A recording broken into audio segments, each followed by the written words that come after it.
I am utilizing the Bit Integrations plugin to establish a connection between these two platforms. Let's go to Bit Integration Dashboard. Create integration. Search and select SureForms as a trigger. Choose a form.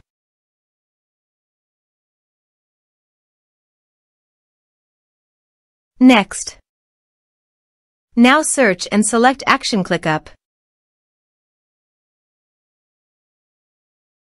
Give here ClickUp API token. So go to ClickUp site and click on Setting.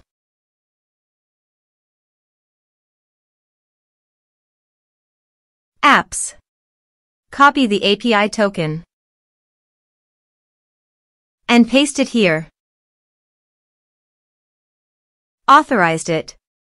Authorization successfully done. Next. Choose an action. Choose team.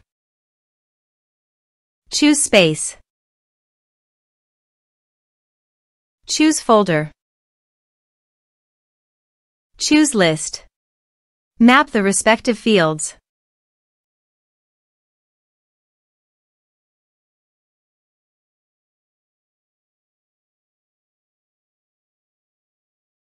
Here is advanced features in conditional logics. You can use it for your own requirement.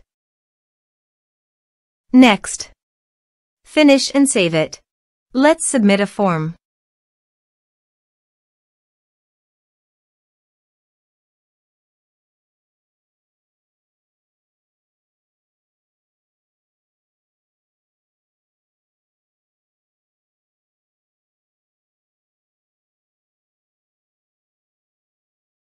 Click on Send Message. Form submitted successfully. Now go to ClickUp site. And you can see the data came successfully in ClickUp site. Thanks for watching.